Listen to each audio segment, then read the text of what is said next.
하나님의 거룩한 말씀입니다. 창세기 30장 14절로 24절 말씀입니다. 주님의 거룩한 말씀을 귀 기울여 들으시기 바랍니다. 밀 거둘 때 르우벤이 나가서 들에서 합한 채를 얻어 그의 어머니 레아에게 드렸더니 라헬이 레아에게 이르되 언니의 아들의 합한 채를 청구하노라. 레아가 그에게 이르되 내가 내 남편을 빼앗은 것이 작은 일이냐? 그런데 내가 내 아들의 합한 채도 빼앗고자 하느냐? 라헬이 이르되 그러면 언니의 아들의 합한 채 대신에 오늘 밤에 내 남편이 언니와 동침하리라 하니라. 저물 때에 야곱이 들에서 돌아오매 레아가 나와서 그를 영접하여 이르되 내게로 들어오라. 내가 내 아들의 합한 채로 당신을 샀노라. 그 밤에 야곱이 그와 동침하였더라. 하나님이 레아의 소원을 들으셨으므로 그가 임신하여 다섯째 아들을 야곱에게 낳은지라. 레아가 이르되 내가 내 시녀를 내 남편에게 주었으므로 하나님이 내게 그 값을 주셨다 하고 그의 이름을 이사가리라 하였으며 레아가 다시 임신하여 여섯째 아들을 야곱에게 낳은지라. 레아가 이르되 하나님이 내게 후한 선물을 주시도다. 내가 남편에게 여섯 아들을 낳았으니 이제는 그가 나와 함께 살리라 하고 그의 이름을 스불론이라 하였으며 그 후에 그가 딸을 낳고 그의 이름을 디나라 하였더라. 하나님이 라헬을 생각하신지라. 하나님이 그의 소원을 들으시고 그의 태를 여셨으므로 그가 임신하여 아들을 낳고 이르되 하나님이 내 부끄러움을 씻으셨다 하고 그 이름을 요셉이라 하니 여호와는 다시 다른 아들을 내게 더하시기를 원하노라 하였더라. 아멘. 여러분, 세상에서 나를 가장 잘 아는 사람이 누구일까요? 아마 어떤 분은 부모님이 생각날 수도 있고 친구가 생각날 수도 있고 대부분은 나를 제일 잘 아는 사람은 나라고 생각하시겠죠. 물론 심지어 심리학자들도 나를 제일 잘 아는 사람이 누구냐라고 물어보면 그래도 내가 나를 제일 잘 안다 이렇게 되게 많이 말을 합니다. 그런데 실험 결과는 조금 달랐어요. 세인트루이스에 있는 그 세인트루이스 워싱턴대에서 그 사이먼 바자르라는 박사가 팀을 만들어 가지고 165명을 대상으로 해서 실험을 했습니다. 그 실험 결과는 사람들은 자기가 느끼는 감정에 대해서는 잘 아는 것 같지만 하지만 자기가 실제로 알아야 하고 또 원해야 하는 자기가 얼마나 똑똑한지, 자기가 얼마나 매력이 있는지, 자기가 창의력이 있는지 없는지, 자기가 무엇을 희망하며 살고 있는지에 대해서는 다른 사람들보다, 남보다 훨씬 더 알지 못한다라는 것이 결론이었습니다. 생각해 보니까 그래요. 우리가 우리를 잘 아는 것 같지만 여러분이 내가 얼마나 똑똑한지 아십니까? 네. 여러분, 나는 굉장히 창조적인 사람이야 이런 거 아십니까? 거의 잘 모르죠. 우리가 안다고 해도 그걸 말하기가 참 곤란한 그런 일들이 많이 있기도 합니다. 레아와 라헬은 어땠을까요? 그들은 자기 자신을 알았을까요? 자기의 문제를 정확하게 알고 있었을까요? 그녀들은 몇 가지 어려움을 겪고 있었죠. 야곱의 아내 레아는 사랑을 받지 못했습니다. 그래서 그것이 그녀를 평생을 붙잡게 되죠. 그리고 그것 때문에 괴로워하고 있었습니다. 여동생이었던 라헬은 어떻습니까?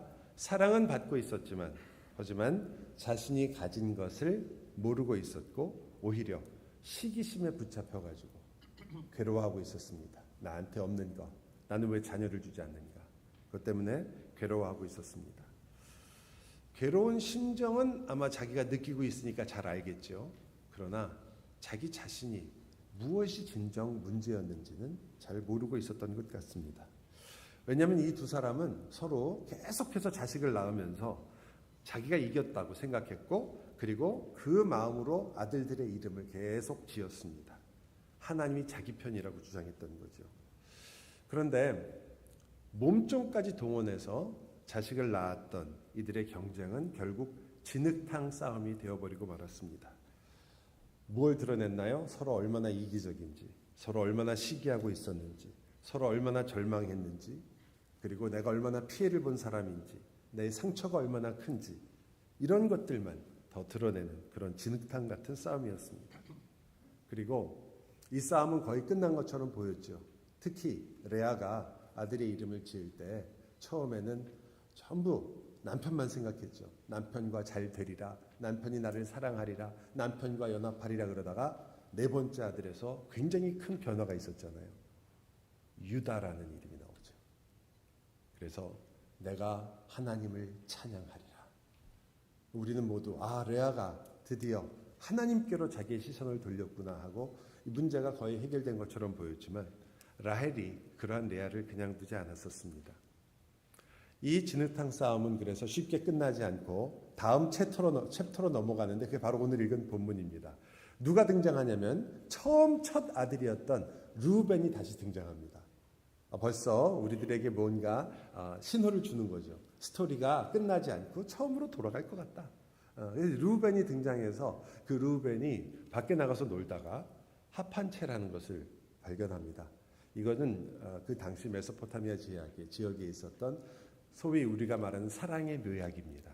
이것을 가지고 있거나 먹으면 이 남편이 나를 더 사랑하게 되고 혹은 자식을 낳을 수 있다라는 그러한 생각을 가지고 있었던 그것을 하판체라는 식물인데 아주 독특한 향기를 가지고 있었기 때문에 그래서 그렇게 불렸던 것 같습니다.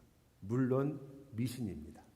그런데 레아와 라헬이 하나님께 나가서 그 기도하고 구해야 될 레아와 라헬이 그 하판체를 가지고 이야기가 진행되는 겁니다. 그걸 서로 가지고 싶었던 거죠. 여러분, 이것이 만약 진짜로 이 둘 사이에서 있었던 문제의 핵심이었다면 우리는 이 일이 진행되는 걸 보면서 두 사람의 마음도 어느 정도는 제3자로서 볼 수 있습니다. 그러나 잘 생각해 보세요. 레아와 라헬은 오히려 자기들의 마음을 잘 모릅니다. 중요한 단어가 하나 등장합니다. 그것은 바로 샀다라는 단어인데요. 라헬이 이제 루벤이 하판체를 가지고 왔다는 그게 상당히 드문 일이었던 것 같아요. 그러니까 전부 다 소문이 나서 알게 됐습니다. 소문을 듣자마자 참 라헬도 얼굴에 철판을 깔고 레아에게 갑니다. 서로 지금 만날 입장이 아니잖아요. 서로 지금 아이 서로 낳겠다고 막 싸우고 종 갖고 싸우고 그랬는데 그런데 그럼에도 불구하고 라헬은 갑니다. 왜냐하면 너무나 아들을 낳고 싶었으니까. 정말 철판을 깔고 갑니다. 가서 달라고 그러는 거예요. 그 하판체를 나에게 달라. 그 사랑의 묘약을 달라. 그랬더니 레아가 어떻게 했어요? 주겠어요? 안 주겠어요? 여러분 같으면 주겠어요? 절대 안 주죠. 절대 안 되죠. 아니 이걸 왜 나한테 와서 다른 데 가서 알아봐라. 그리고 끝났어요. 아니면 바로 보는 앞에서 먹어버렸어. 약 한참 올리는 거죠. 그렇게 했을 것 같은데 라헬이 조건을 겁니다. 지금 야곱은 라헬을 사랑하기 때문에 항상 일이 끝나면 라헬의 방으로 오니까 라헬이 말하기를 오늘 남편이 너의 방으로 갈 것이다. 내가 그렇게 해줄게. 그러니까 그 합한채를 나에게 달라. 참 레아도 그 말에 그 말에 알았다. 그리고서는 합한채를 내놓게 됩니다. 왜? 레아는 지금 뭘 하고 싶은 거예요? 남편의 사랑을 구하고 있거든요. 그러니까 서로 약점을 알고 있으니까 정곡을 서로 찌르는 거예요. 그리고 레아는 합한채를 결국 라헬에게 넘겨주고 그리고 남편을 맞이하려고 나가게 됩니다. 저녁에 일을 끝내고 야곱이 돌아오는데 라헬이 아니라 레아가 나와 있습니다. 그리고는 말하는 거예요. 야곱에게 오늘은 당신은 우리 방으로 와야 된다. 왜냐하면 내가 합한채를 가지고 당신을 샀기 때문이다 라고 표현합니다. 샀다는 단어를 쓰는 거죠. 여러분 이 단어를 잘 생각해 보십시오. 이 단어의 뜻은 고용한다라는 뜻입니다. 그러니까 결혼, 사랑이라는 이 문제를 지금 물건을 사고 파는 것으로 바꾸고 있는 거죠. 종을 고용하는 것처럼 지금 말하고 있는 겁니다. 여러분 야곱이 그 말을 들었을 때 어떤 느낌일까 생각해 봤어요. 성경에는 기록되어 있지 않기 때문에 야곱이 그것을 얼마나 진지하게 받아들였는지 모르지만 야곱도 옛날에 그러지 않았습니까? 장자권이라는 것을 무엇으로 샀습니까? 팥죽 한 그릇으로 샀거든요. 지금 레아는 합한채를 가지고 남편의 사랑을 사고 싶은 겁니다. 그리고 바로 여기에서 이대로 일이 진행되는 게 아니라 대반전이 하나 일어납니다.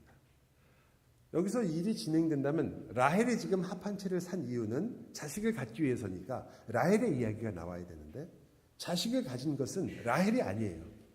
아이를 가진 건 레아입니다. 여러분 레아의 입장에서 한번 이 스토리를 생각해 보세요. 자기가 라헬이 와가지고 나 자식을 갖고 싶으니까 그거 팔아라. 그래서 줬어요. 그러면 라헬이 아이를 가져야 되는데 자기가 아이를 가진 거예요. 그때 레아의 마음이 어떻을까요? 전 별 생각이 다 들었을 것 같아요. 쌤통이다. 봤지? 하나님은 내 편이야. 너 내 앞에서 까불지 마. 별 생각 다 했을 거예요. 쉽게 말하면 정말 라헬에게 한 방 제대로 먹인 거죠. 라헬은 그토록 자식을 갖고 싶은데 아직도 없고 자기는 자식을 오히려 갖게 됐으니까요. 여러분 잘 생각해 보면 둘이 자매잖아요. 아마 야곱과 결혼하기 전까지만 해도 서로 상당히 좋은 관계였을 거라고 생각됩니다. 여러분 레아가 신방으로 들어가는 것이 라헬이 전혀 모르는데 무조건 일어난 일은 아닐 거 아니에요. 이것은 적어도 세 사람의 어느 정도의 타협이 있었을 거라고 보여집니다. 어떤 스토리가 뒤에서 진행되는지 모르지만 레아가 갑자기 혼자 들어가고 라헬은 그럼 어디가 있어요 지금. 아버지가 붙잡고 못 들어가게 하려면 말을 해줘야 될 거 아니에요. 라헬이 결국 레아와 라헬의 스토리를 보면 이것은 서로 간에 미워하고 원수의 모습이라고 보기는 좀 어려운 그러한 스토리를 우리가 짐작할 수 있거든요. 그러나 지금은 아니에요. 지금은 레아가 뭐라고 얘기하냐면 네가 내 남편을 뺏었다고 그래요. 아니 이게 말이 되나요? 원래 라헬이 들어가서 결혼하기로 된 그곳에 레아가 들어가서 사실은 그 남편을 뺏은 건 누굽니까? 레아예요, 라헬이에요? 레아죠. 이 말이 안 되는 얘기를 하고 있는데 더 재밌는 건 제가 라헬이라면 이렇게 얘기하지 않겠어요? 그게 무슨 소리냐? 네가 그날 들어가는 바람에 일이 다 이렇게 꼬인 거 아니냐? 이렇게 얘기하는 게 당연한데 라헬이 아무 말도 안 해요. 여러분 이 스토리는요. 아주 우리가 보기에도 참 신기하기까지 한 이야기입니다. 어떻게 이렇게 이야기가 진행될까? 왜냐하면 지금 시작을 따질 수 없을 정도로 말이 안 되는 얘기가 말이 되는 그러한 상황에 들어가 있는 거죠. 무엇 때문에? 서로 시기심과 그리고 서로 가지고 싶은 것 때문에 다른 어떤 것을 이성적으로 생각할 수 없을 정도로 그들의 마음을 사로잡고 있었던 거죠. 남편에게 사랑을 얻으리라. 또 하나는요. 자식을 꼭 가지고야 말겠다. 이것을 성경이 시기심이라고 얘기합니다. 자기밖에는 보지 않기 때문에 그들은 이 문제를 제대로 볼 수도 없고 자기들의 문제가 무엇인지조차도 몰랐던 거죠. 여러분 레아와 라헬 이야기 같죠? 우리들은 어떻습니까? 여러분과 제가 하나님께 기도할 때 우리의 기도가 되게 하나님께서 원하시는 것이 무엇입니까? 제 인생에 그 일이 이루어졌으면 좋겠습니다. 라고 기도하신 적이 도대체 몇 번이세요? 주로 먼저 구해놓고 하나님 이거 주세요 해놓고 그 다음에 하나님 따라와서 내가 하라는 대로 하세요. 이렇게 되는 거 아니에요? 이거 안 들어주면 나 다시는 교회 안 나가. 이런 거 아니에요 여러분? 우리의 인생을 보면 라헬과 레아와 뭐가 다릅니까? 우리 자신에게 완전히 모든 관심이 쏠려 있기 때문에 하나님이 누구이시며 그분이 우리와 어떤 관계에 있으시며 우리가 그분께 어떻게 나가야 한다는 것에 대해서는 우리는 너무 쉽게 잊어버립니다. 그러면서도 설교를 들을 때는 다 놈의 얘기입니다. 내 얘기는 없어요 설교에. 떠오르는 것은 김집사 박집사밖에 없죠. 제가 한씨니까 한집사도 있나요? 왜 우리는 지금 이 말씀을 듣고 있을까요? 왜 하나님께서는 이 설교라는 형태를 주실까요? 왜냐하면 우리가 다 우리의 일이라고 여기지 않고 있기 때문에 여러분이 하나님께서 그것을 설교의 형식을 항상 통해서 여러분에게 도전하려고 하는 거죠. 그러나 우리는 여전히 도망을 칩니다. 자기밖에 못 보는 이 레아와 라헬은 따라서 상대방이 가지고 있는 아픔이나 상처는 돌아볼 여유가 전혀 없습니다. 둘 다 자신들이 받은 것을 보지 못합니다. 상대가 가진 것만 보이죠. 남이 잘된 것은 보입니다. 그러나 내 상처는 보여도 그리고 내 아픔은 보여도 내가 가진 것은 전혀 보이지 않습니다. 이렇게 되면요. 어떤 일이 벌어지냐면 상대를 정말 미워하기 시작하죠. 하는 모든 일이 눈에 거슬리기 시작하니까요. 여러분 우리나라 말 유명한 그 이야기가 있잖아요. 며느리가 미우면은 뒷발꿈치가 달걀 같아도 밉다고. 뒷 발꿈치가 달게 같다는 말이 무슨 말인지 아세요? 엄청 예쁘다는 뜻이에요. 뒤로 올라가는데 마루로 올라가는데 뒷모습을 보는데 뒷발도 너무 예쁜 거예요. 그것도 미워 보인대요. 시어머니 눈에는. 며느리가 미우면은. 뭐 옛날 이야기이긴 하지만 한 사람을 미워하기 시작하면 하는 게 다 미워 보이는 것이 우리는 스스로 상당한 이유가 있고 굉장히 이성적이라고 생각하지만 사실은 그렇지 않죠. 우리는 하나가 미워 보이기 시작하면 다 미워지기 시작합니다. 뭐 이거랑은 좀 다르지만 우리가 왜 그렇게 자꾸 보게 되느냐를 잘 보여주는 서양 속담도 있습니다. 들어보세요. 빨랫줄에 걸린 빨래가 더러워 보이는 이유는 네 창문이 더럽기 때문이다. 말이 되는지 아세요? 예, 빨래에 쫙 걸어놨는데 창문을 통해서 빨래를 볼 거 아니에요. 창문이 더러우면 아무리 빨래가 깨끗해도 빨래는 더러워 보이는 거예요. 사실은 우리의 눈 속에 우리의 마음 속에 문제인데 우리는 모든 것이 밖에 있어요. 문제가 거의 대부분이 밖에 있습니다. 거의 대부분이 다른 사람, 거의 대부분이 다른 문제, 거의 대부분이 내 환경, 거의 대부분이 내가 살아온 내 여러 가지 일들에 진정한 이유가 있다고 되게 생각합니다. 라헬과 레아도 별로 다르지 않았습니다. 여러분, 레아가 오늘 본문에 지은 이름을 보세요. 이사갈이라는 이름은 보상이란 뜻이에요. 상급이다. 이렇게 생각하면 이 말이 맞죠. 하나님 이 아들을 주셨습니다. 내 태가 다쳤습니다. 유다를 낳은 이후로 하나도 낳지 못했는데 하나님이 다시 내 태를 여셔서 이렇게 자식을 주셨습니다. 이것이 하나님이 나에게 주신 보상입니다. 라고 한다면 조금 말이 돼요. 그죠? 하나님이 주셨다. 근데 이렇게 말을 해요. 자, 내가 내 몸종을 야곱에게 주지 않았느냐? 하나님이 지금 그것을 나에게 보상하시는 것이다. 이렇게 얘기하는 거예요. 좀 이게 이해하기가 좀 어렵죠? 이런 뜻입니다. 내가 가진 것 중에 가장 귀하다고 할 수 있는 내 재산을 내어놓았다.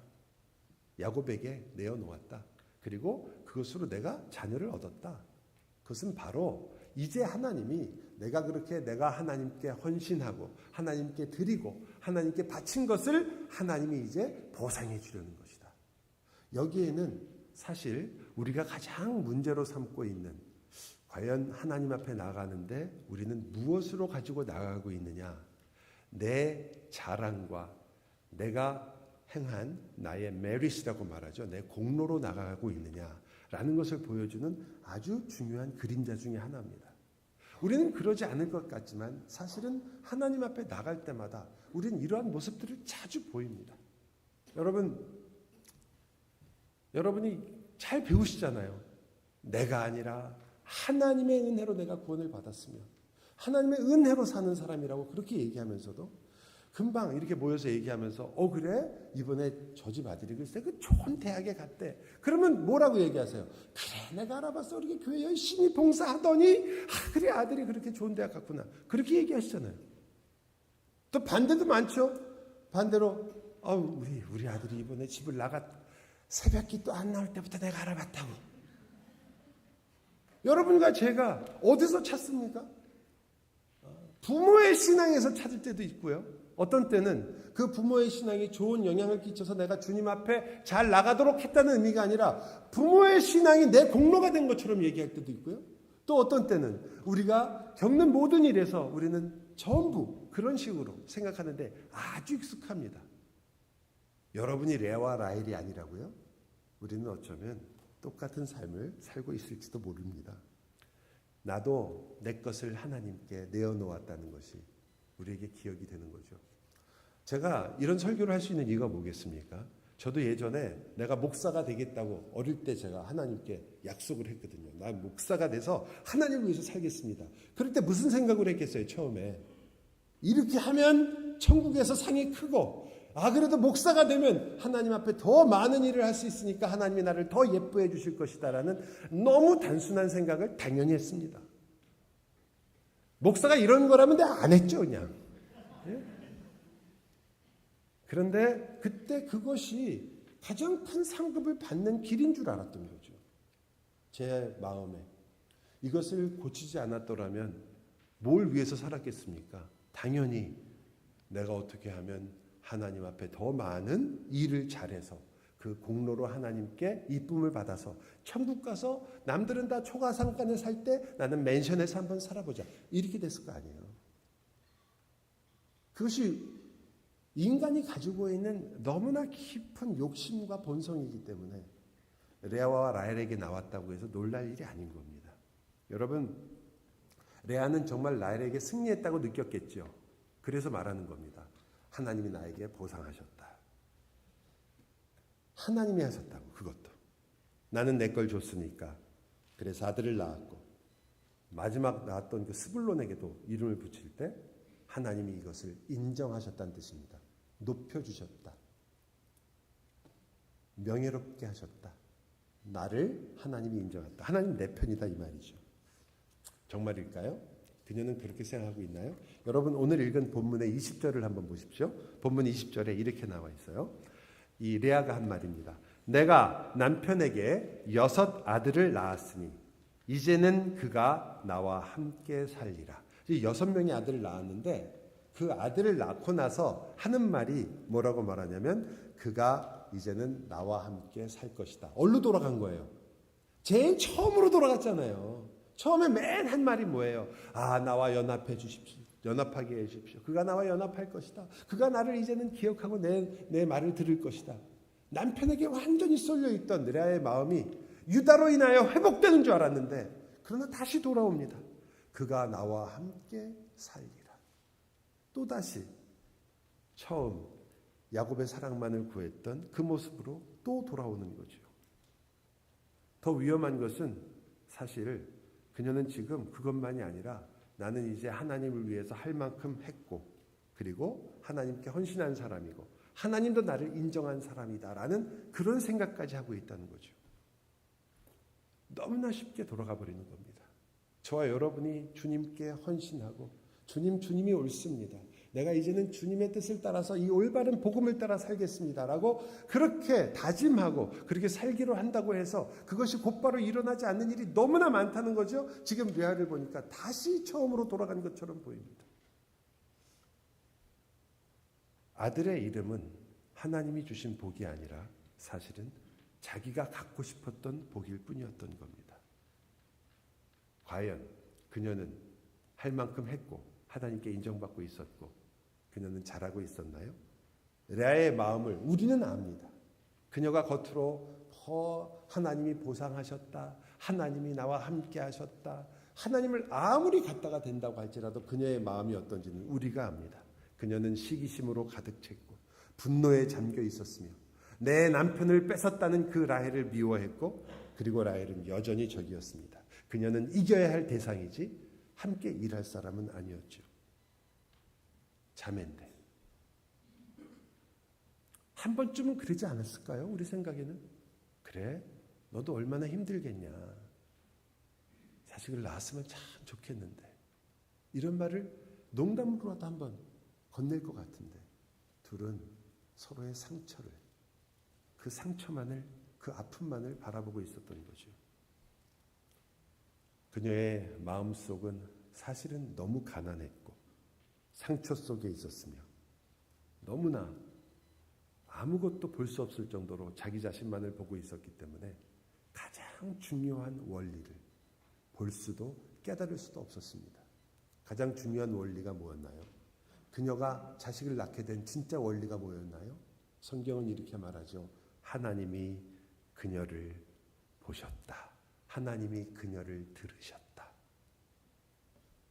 합한 채도 아니었습니다. 합한 채였다면 라헬이 낳았어야죠. 여종도 아니었습니다. 보상도 아니었습니다. 성경은 단순하게 얘기합니다. 하나님이 라헬을 들으셨더라. 자, 그럼 레아를 들으신 거죠. 라헬도 마찬가지고요. 라헬도 한번 보세요. 라헬도 합한 채를 가지고 그리고 야곱을 통해서 자식을 낳으려고 합니다. 여종으로는 승부가 안 난 거예요. 그래서 그녀가 아들을 낳았어요, 안 낳았어요? 결국 나중에 보니까 아들을 낳았는데 그 아들을 낳았을 때 뭐라고 말하냐면 내 수치와 내 자존심이 해결됐다고 이야기합니다. 사실 합한 채를 받고 나서 곧바로 아들을 낳아야 될 사람은 라헬이었죠. 그런데 레아가 낳았잖아요. 그때 라헬 마음이 어땠을 것 같으세요? 찢어졌겠죠. 그날 아마 한숨 엄청 쉬었을 것 같아요. 이거 얼마나 약이 오르는 일이야. 합한채는 내가 사다시피 해서 가지고 있는데 아들은 레아가 낳아버린 거예요. 절망했을 것입니다. 포기했을 것이요. 그런데 오늘 본문을 보니까 아들을 가지게 됐습니다. 그때 그녀의 마음이라는 건 말할 수 없었겠죠. 우리 같으면 하나님께서 드디어 나에게 아들을 주셨습니다. 감사합니다. 레아에게 자랑하러 갔을 수는 있겠지만 그러나 그녀는 그렇게 했을 텐데 그게 아니라 이렇게 말을 합니다. 하나님께서 내 수치를 드디어 없애주셨다. 그녀에게 있었던 가장 문제는 아들이 아니었던 거죠. 왜냐하면 그 아들을 이름을 요셉이라고 하는데 그 요셉이라는 이름은 하나 더 달라 이 말이에요. 더하소서. 아들 하나 더 주십시오라는 말이에요. 아들이 많아도 그녀의 마음은 아들을 낳아도 그녀의 마음은 치유가 안 되는 거죠. 왜? 문제는 아들이 있었던 게 아니었습니다. 시기심에 있었고 그리고 그녀가 가지고 있었던 욕심에 있었기 때문에 그녀는 이 문제가 사실은 아들이 아니었다는 것을 자기 자신도 몰랐던 거죠. 아들만 생기면 해결이 됐을까요? 자, 레아의 경우에 만약 야곱이 그녀를 사랑했다면 모든 문제가 해결됐을까요? 아니었다는 거예요. 보았더니 그것이 진짜 문제가 아니었습니다. 라헬이 아들을 5만 더 낳았으면 모든 문제가 해결됐을까요? 레아는 6명이니까 아니요. 그러다 보니까 라헬도 자기의 진짜 중요한 원리가 무엇인지를 역시 보지 못했습니다. 성경은 분명하게 똑같이 얘기합니다. 하나님이 라헬을 생각하신지라. 하나님이 그의 소원을 들으시고 그의 태를 여셨으니. 그의 소원을 들으셨다라고 할 때 소원은 번역자가 넣은 부분입니다. 원래는 그냥 들으셨다라는 단어예요. 여러분이 들으라 이스라엘아 라는 말 아시죠? 그때 쉐마라고 그러잖아요. 똑같은 샤마라는 같은 단어입니다. 들었다는 뜻이에요. 그런데 하나님이 그걸 들으시려면 아니 레아나 라헬이 기도를 했던지 소원을 아랬을 거 아니냐. 그래서 소원을 들으셨다. 혹은 새 번역에서는 호소를 들으셨다. 이렇게 번역을 했습니다. 그러나 저는 여기서 오히려 그 들으셨다라는 단어로만 썼다는 게 더 중요한 것 같아요. 실제로 하나님이 지금 들으시려고 했던 것은 그들의 기도나 호소, 그들이 원하는 건 뻔했죠. 그러나 그것을 들은 것이 아니라 그들의 마음, 진정한 필요, 그들이 무엇으로 살아날 수 있는가, 그것을 들으셨기 때문에 이 12아들을 낳게 되는 이 야곱의 사건이 사실은 의미 있는 사건이 됐다고 봅니다. 여러분, 라헬과 레아는 자식을 낳으면서 자기가 생각하는 이름을 자식들에게 주었습니다. 자기가 원하는 이름을 준 거죠. 그리고는 서로 이겼다고 얘기했습니다. 사실은 상처가 가득했죠. 레아는 여전히 인정받지 못했습니다. 라헬은 여전히 시기심에 휩싸여 있었습니다. 하나님은 그들의 마음을 들으셨지요. 그들도 몰랐습니다. 그들이 그렇게 사는 것이 얼마나 피곤한 것인지. 그들은 피곤했고 낙심했으며 가지고 있었지만 가진 것을 볼 줄도 몰랐습니다. 심지어 그들의 인생 속에 기적이 일어난 거거든요. 없던 아들이 낳았단 말이에요. 말도 안 되는 일들이 일어났다고요. 그런데도 불구하고 기적을 보고도 그들은 둘 다 아무도 행복하지 않았습니다. 감사하는 것 같았죠. 기뻐하는 것 같았죠. 그러나 그들의 마음은 여전히 피투성이었습니다. 시기심에, 그리고 피해의식에, 그리고 절망에 그들은 피투성이었던 거죠. 하나님은 바로 이들을 보셨습니다. 사랑을 받고 있는 라헬을 본 것이 아니고 이제 자기의 마음이 회복돼서 하나님께 돌아온 라헬을 본 것이 아니라 시기심으로 지쳐버린 어찌할 바를 모르고 있는 그 라헬을 보셨습니다.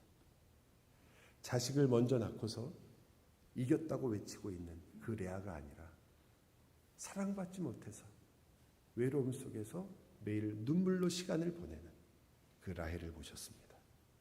하나님은 피투성이로 있는, 그리고 그 피 속에 앉아있는 그들을 보셨던 거죠. 죄 속에 잠겨있는 그녀들을 보셨습니다. 상처 속에서 울고 있는 그녀를 보았습니다. 남편의 사랑을 받지 못하고 자식이 없는 그 울분 때문에 그 하루하루를 눈물로 지내야 했던, 그 한숨으로 지냈던 그녀를 보셨습니다. 정말 피가 낭자한 인생이죠. 상처에 상처에 상처에 소금에 소금에 소금이었고 정말 핏덩어리 같은 그녀의 인생을 주님은 보셨습니다. 그래서 사랑하셨습니다. 상처 속에 있었기 때문에 그 상처 속에 있는 그녀를 사랑하셨습니다. 그 마음을 보셨기 때문입니다. 그녀의 마음뿐일까요? 여러분의 마음은 다를까요? 여러분의 마음을 하나님은 보셨으며 하나님은 들으셨습니다. 오히려 이들을 통해서 하나님은 놀랍게도 하나님의 뜻을 이루어 가셨고 그들이 지었던 그 이름들을 실제로 이루어 가셨습니다. 그들을 높이셨고 레아는 자신이 그토록 외쳤던 상급, 보상, 이사가를 받지는 못했습니다. 그러나 하나님은 그녀에게 약속하신 하나님 자신이 그녀의 상급이 되어주셨습니다. 여러분, 우리는 아닌가요? 우리 역시 핏덩이 아닙니까? 여러분이 하나님 앞에 가져와서 줄 수 있는 것이 무엇이며 여러분이 하나님께 기도하며 나올 때 무엇을 가지고 나올 수 있습니까? 신앙시인이었던 김현승 씨가 이렇게 표현하죠. 사람이 하나님께 드릴 것이 있다면 그것은 눈물이다. 한숨과 눈물. 그것이 사람이 하나님께 줄 수 있는 것이다. 조그만 소망조차 짓밟혀버린, 숨이 가슴에 턱턱 막히는, 그리고 가슴에 맺힌 한들이 여기서 마치 썩어들고 갈 것처럼 내 인생 속에 나도 모르는, 그러나 그것들이 나타날 때마다 분노로 나타나고 그것들이 나타날 때마다 내 마음속에 항상 자존심과 열등감으로 나타나고 어떤 때는 교만으로 드러나고 어떤 때는 남을 미워하는 것으로 드러나고 그 마음속에 나도 알지 못했던 그 수많은 그 상처와 아픔들을 어떤 때는 그것들을 누르고 눌러서 덮어버렸던 그것들을 진짜 보시는 분은 하나님이셨던 거죠.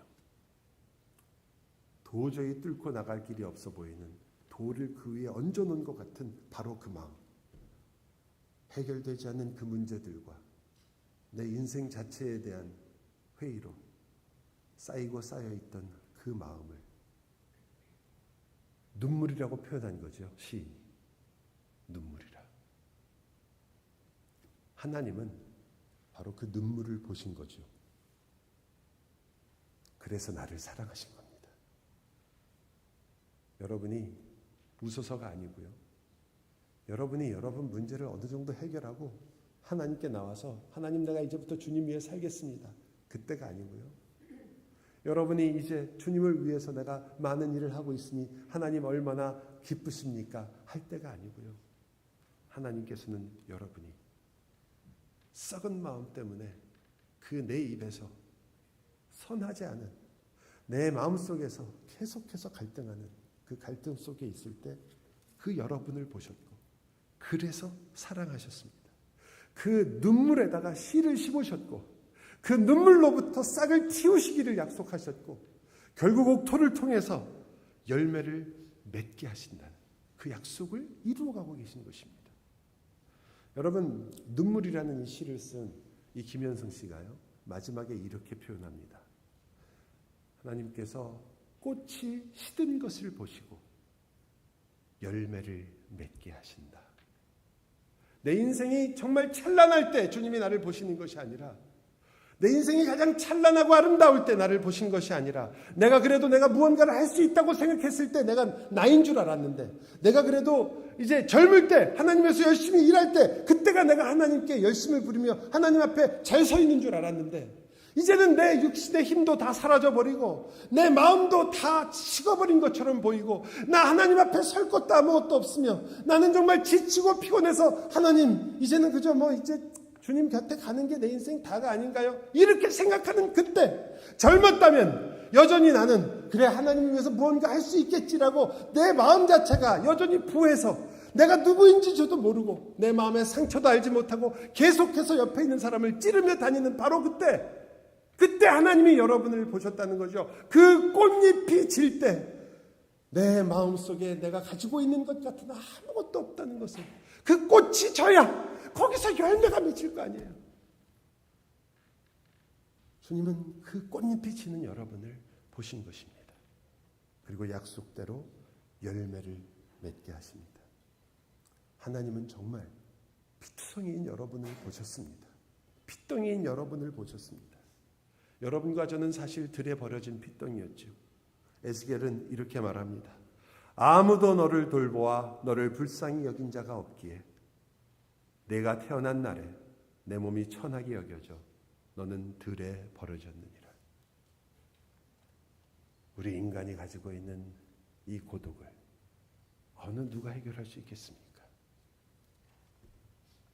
우리가 많은 갈등과 고민과 속상함과 분노와 아픔 속에 사는 이유가 무엇입니까? 하나님을 떠난 우리에게 어찌 참된 회복이 있겠습니까? 우리는 여전히 메마르며 여전히 쓰러지기 쉬우며 여전히 아프며 상처 속에 있습니다. 들에 버려졌느니라. 내가 하나님이 너의 곁을 지나갈 때에 내가 피투성이가 되어 발짓하는 것을 내가 보고 너에게 이르기를, 그 피투성이 속에서 손을 꼼지락거리며 살아보겠다고 하는 너를 보며 이르기를, 너는 피투성이라도 살아있으라. 다시 이르시기를, 너는 핏덩이라도 살아있으라. 내가 너를 살리리라. 여기서 너는 에스겔의 입장에서는 이스라엘이지만 바로 여러분이 아닙니까?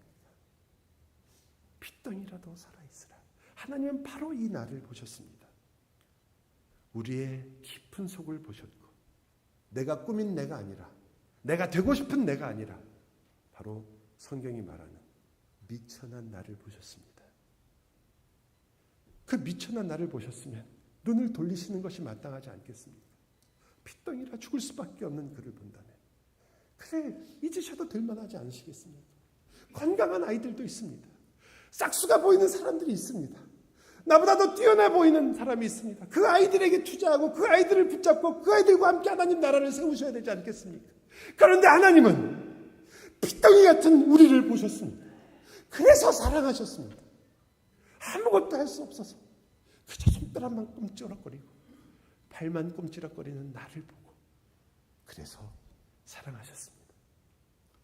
상한 갈대 같기에, 꺼져가는 심지 같기에 주님은 우리를 사랑하시고 기억하셨습니다. 마리아가 기도할 때 여러분 기억하십니까? 이 여종의 비천함을 돌아보셨습니다. 그녀의 기쁨의 근원이 어디에 있었습니까? 여러분, 우리는 정말 피투성이처럼 버려져서 발짓하며 꼼지락거리고 이 세상을 향해서 그래도 나를 인정해달라고 외치며 살았습니다. 나를 무시하지 말라. 내가 그래도 이 땅에서 이만큼 살아왔다. 나는 남보다 이만큼은 해왔다. 나도 그래도 가진 것이 있다. 나도 내놓을 것이 있다. 우리 집안이, 아니 내 실력이, 내 학력이, 그리고 내가 번 이 물질들이, 나 그렇게 쉬운 사람 아니다. 나 그렇게 쉽게 죽지 않는다.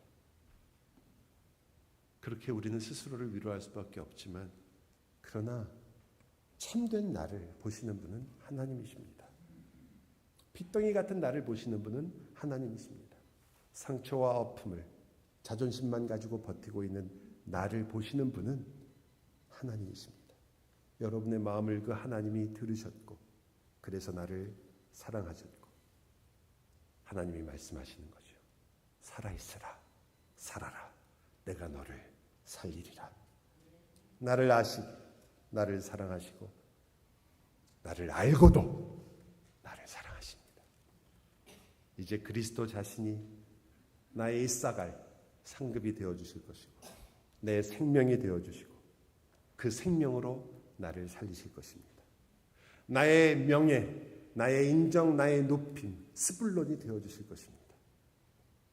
나를 높이 드실 것이고 나에게 은혜를 더하고 더하실 것입니다. 요셉이 되시는 거죠. 여러분, 다윗의 기도가 우리에게 먼 기도가 아닐 것입니다. 내 평생에 나의 선함이 너를 정령 따르리니. 하나님이 말씀하신 그 말씀, 내가 너와 함께할 정도가 아니라 나의 선함이 너의 인생을 따라갈 것이다. 다윗은 그것을 알고 노래하지 않았습니까? 그리고 그가 마지막에 뭐라고 말합니까? 내가 아버지의 집에 거할 것이다. 뭐라고요? 내 잔이 넘치나이다. 하나님이 더하고 더하실 것입니다. 하나님의 은혜로 여러분에게 더하고 더하실 것입니다. 여러분이 부족한 것은 여러분이 가지지 못한 물질이 아닙니다. 세상이 여러분에게 약속한 어떤 것이 아닙니다. 여러분에게 부족한 것은 아내의 사랑과 남편의 사랑이 아닙니다. 여러분에게 부족한 것은 가정에 있는 자녀들의 문제가 아닙니다. 여러분에게 부족한 것은 이 하나님이 여러분을 보신 것을 모르는, 하나님의 은혜를 더 누리지 못하는, 하나님의 은혜를 더 가까이 가지 못하는 바로 우리들의 더러운 창문에 있습니다. 사랑하는 여러분이요, 이제 다른 곳으로 여러분의 눈을 두지 마십시오. 여러분이 지금 누구에게 가야 하는가, 누가 여러분에게 은혜를 더하실까를 기억하십시오. 이분을 기억하십시오. 이분에게 여러분의 눈을 두십시오. 돈에게, 성공에게, 거짓 기쁨에게 자신을 꾸미고 거기에 서지 마십시오. 나를 가장 잘 아시고 그 여러분의 핏덩이인 나를 들으시는 하나님께 오십시오. 여러분의 잔이 넘칠 것이며 더 넘칠 것이고 더 흘러 넘쳐서 여러분의 인생이 얼마나 하나님 앞에 놀라운 것인지를 여러분 모두 다 살아생전에 보시기를 바랍니다. 기도합시다. 사랑의 주님, 그렇게 저희를 보셨나이다. 그러므로 우리가 주님을 바라보겠나이다. 오 주님, 그 성령의 충만으로 더하소서. 오 주님, 주님의 은혜로 더하소서. 오 주여, 주의 평강으로 더하소서. 더하소서, 더하소서. 차고 넘치게 하여 주옵소서. 예수 그리스도의 이름으로 기도하옵나이다.